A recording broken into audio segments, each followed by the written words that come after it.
So discussion surrounding the YouTubers JackSepticEye and MrBeast exploded yesterday after a clip was posted to Twitter from a lie detector test collab video that JackSepticEye did with Tommy in it. It was reposted to Twitter by Wolfmaster III with the caption, "JackSepticEye having beef with MrBeast was not on my 2023 bingo card." Now Jack, a completely unrelated question. Do you like MrBeast?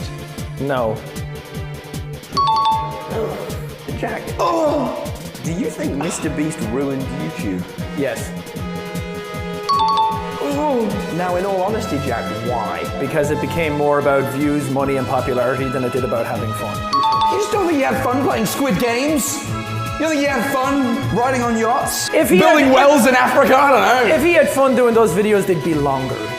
We'd see the fun. Ooh. I thought you were going to get me with that one, didn't you? Who's the YouTuber you hate the most? I don't know. There's a lot of groomers and pedophiles on our platform. MrBeast then responded to the clip by saying, "So, I ruined YouTube because I didn't buy a mansion and sports cars and instead reinvested my money into making content / focused on doing good and inspiring kids to help people? If he had fun, the videos would be longer. What does that even mean, lol? You'd think I'd give up every hour of my life for 14 years if I didn't have fun?" This clip is insanely disrespectful in my opinion, and obviously there's so much more I could say about his content, but I'll just take the punches and be the bigger man. Sigh. Ethan Klein from H3 Podcast responds to MrBeast by saying, "He's wrong for that, Jimmy, and no disrespect to JackSepticEye, he's a nice guy by all accounts, but he spent the majority of his career power posting 2 Let's Plays per day. You don't post that hard unless you are trying to make a lot of money, let's be real. And dude, you post Let's Plays. Not exactly the pinnacle of artistry and effort. Also, this revisionist history of a utopian YouTube, where no one cared about views and everyone was having fun all the time, is total BS. The only difference between now and then is that Jimmy has absolutely dominated the space in a way nobody ever has before, making content no one has ever made before. Actually, maybe the first time in YouTube history where the #1 person is also making the best content. Also, a rising tide lifts all boats. He is doing more for the platform and legitimizing YouTubers than anyone before. Jack, if you aren't having fun on YouTube, I'd recommend looking inward. I'm not a MrBeast simp at all, but this all just objective truth, and trust me, I know a hater when I see one, because I am one." I'm Alex responded to MrBeast by saying, "Obviously you do a lot of good personally with the channel. I don't think Jack has any issues with that. I think he just thinks the current stage of popular content sucks, which obviously is his opinion. People said the same about Let's Plays. The cycle repeats, lol. I don't think he's blaming you directly, but more the impact your content has on the copycats rising up, trying to simulate your growth whilst crushing all form of uniqueness and personality out of their YouTube videos. It's definitely changed the culture of what making videos once was." Professor Nez responds to MrBeast by showing these 2 tweets and saying, "Not gonna lie, this is very interesting." The first tweet is from MrBeast last week saying, "In order to upload weekly videos later this year, I've been filming every day and only have a couple days off of filming between now and the end of the year, and I'm dying mentally. I hope you guys love these videos when they go up. I'm pushing myself to the max to get them done." And then he shows a tweet from JackSepticEye 2 days ago where he says, "I've been doing this for close to 11 years and still get super giddy and excited by new video games all the time. Fuck, I love video games!" Too Mad responds to MrBeast by saying, "JackSepticEye, I think MrBeast's videos are kinda bad and might have changed YouTube for the worst, MrBeast." And then he shows a picture of Dream making an insanely long response about a quackity Minecraft server. I actually made a video reading all of that out if you want to check it out. But moving on, Aesthetica responds to the initial clip by saying, "He's not wrong. MrBeast videos are the fast food of YouTube content." The Musk Zone responds by saying, "I really don't understand how people can hate MrBeast. You cannot watch his videos, but hate him?" Clown300 responds by saying, "You can't bring up the charity work he's done in this situation, cause he's criticizing him for changing the way YouTubers make videos. You can't tell me you're not tired of every big channel having the same zoom in, hard cut, and sound effect every 2 seconds editing style." Daco City responds to the clip by saying, "Never liked Jack, lol." Clown300 responds by saying, "Dude, no matter how hard you meat ride him, he's not going to invite you to collab." Tech responds to the clip by saying, "To be fair, I think Jack is talking about the formulaic nature of the videos rather than the quality." Optimus responds to the clip by saying, "It's actually weird because JackSepticEye is also a YouTube veteran, and he knows damn good and well MrBeast was not the beginning of this being about money and views," laughing my ass off. I can immediately think of 24 creators that came before MrBeast that clearly prioritized these. Quentin Reviews quote tweets the clip and says, "The most annoying thing about MrBeast is that you can't even have a benign criticism of him without people coming down on you. You can't even be like, I find his content annoying so I don't watch. People react like you've committed actual blasphemy. Like, I do think it's extreme to say anyone ruined YouTube, but all Jack is saying here is that he doesn't like these videos, and they don't seem earnest to him. And somehow that justified a bunch of anger in MrBeast responding in the replies." Mudahar quote tweets the clip and says, "I don't see how you can pound your chest this hard when you're also uploading FNAF/kid gameplay content for kids. This said, I think Jack's always been level-headed, but there's a lot of bad trends on the platform. MrBeast's brand of content, while is very replicated on the platform, isn't as harmful as it's being implied. His passion as is always stated has been to maximize metrics, and he's clearly killing it. YouTube also was a platform where since its inception, every creator has attempted to maximize their following as well. Weird take." Nicholas Diorio reacts to MrBeast's response by saying, "I think he's right, but it feels like Dream wrote this," laughing my fucking ass off. Like, this sounds like something Dream would have tweeted in 2021. Dumpy reacts to MrBeast's tweet by saying, "This is like when O.J. Simpson killed his wife." Salem responds to MrBeast with a wolf gif and says, "Get away from JackSepticEye!" Dark Viper AU quote tweets MrBeast and says, "I don't think laying the corporatization of YouTube entirely on MrBeast is fair, but MrBeast clearly makes videos based on views, money, and popularity, rather than how much fun MrBeast personally will have. If you watch my videos, you know my interests and passions. That can't be said for Jimmy, unless his idea of fun is actually buying a $70,000 golden pizza, shredding Lamborghinis, or making 200 videos where he makes shocked faces next to viral videos. MrBeast videos are so calculated for views that they don't even contain his voice in most regions of the world. MrBeast is a brand more than he is a person, and Jimmy has absolutely worked to normalize this for the platform. He has literally spoken about how he believes personality should be removed from YouTube videos to make them more broadly appealing. Every YouTuber is told, you need to be more like MrBeast. That is what a successful YouTuber is. This translates to running a company with hundreds of people, making videos specifically for growth rather than personal satisfaction, and pushing your videos in markets with languages you don't even speak. Is this bad for YouTube as a whole? Shrug. Does it lack the passion and fun of early YouTube? Absolutely. B responds to MrBeast by saying, tired of content creator being petty and wanting drama with other content creators, and then being shocked when people actually get upset. MrBeast 8 here, I don't care. Chatty Cat responds to MrBeast by saying, you know what I hate on YouTube more than the MrBeastification of content? Content creators who create drama and make videos to hate on other content creators just to bring up the low views of their dying careers. Drama Alert reported on this by showing the clip and MrBeast's response to it with the caption, MrBeast goes off on JackSepticEye after he said MrBeast ruined YouTube. Keemstar then quote tweets himself and says, MrBeast destroyed JackSepticEye in this clapback. Albert responds with the tweets that I showed Professor Nez post in response to MrBeast, and I guess he got those screenshots from Albert because he's here responding to him saying, I don't think that implies he's not having fun. He has all the money in the world. He could retire and live on a private island for the rest of his life. Do you think he's doing this for anything other than fun? Harrison James responds to Drama Alert by saying, he did not ruin YouTube, he just raised the level content. M. Plemon quote tweets Drama Alert and says, since when are we acting like 99.9% of Let's Play genre isn't low effort dog shit for money? And sorry to burst your bubble, Jack, but top level YouTubers have been profit driven since Ray William Johnson 13 years ago. To blame MrBeast for corporatizing YouTube is idiotic. Mills reacts to all of this by saying, there's a lot of things I expected from this video, and JackSepticEye disliking MrBeast was not one of them. Bonus him calling out the amount of groomers that have a YouTube platform. And that's about it for the discussion around MrBeast and JackSepticEye, because MrBeast and JackSepticEye have since resolved the issue in private DMs, which we found out when MrBeast deleted his initial response to the clip and made a new one that says,